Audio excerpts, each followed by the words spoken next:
দুর্ভাগ্য আমাদের যে আমরা নিজেদেরকে মুসলিম দাবি করি, আমাদের কোনো অ্যাসেট ছুটে গেলে সেটা নিয়ে আমাদের অনেক পেরেশানি হয়। কিন্তু আমার ঈমান দুর্বল হয়ে যাচ্ছে কিনা, আমি কুফরের কাছাকাছি চলে যাচ্ছে কিনা, আমার ইসলাম দুর্বল হয়ে পড়ছে কিনা,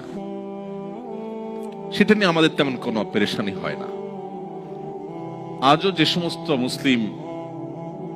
পৃথিবীর বিভিন্ন প্রান্তে, এমনকি মুসলিম সমাজ এবং সোসাইটির মধ্যে বসবাস করেও নিজের ইসলামী আইডেন্টিটি ধরে রাখতে পারেন না, তাদের সবচেয়ে বড় ঘাটতি এবং দুর্বলতার জায়গাটা হলো ঈমানের দুর্বলতা।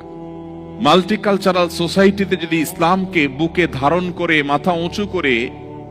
হীনমন্যতাকে দূরে ঠেলে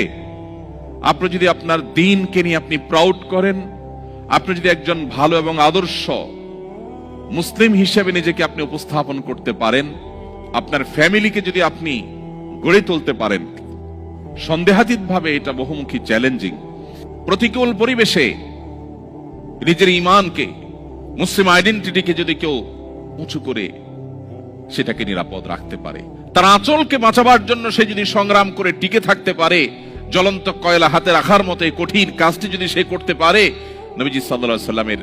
হাদিসের এই ভবিষ্যৎবাণীর আলোকে সুসংবাদ সে পাবে।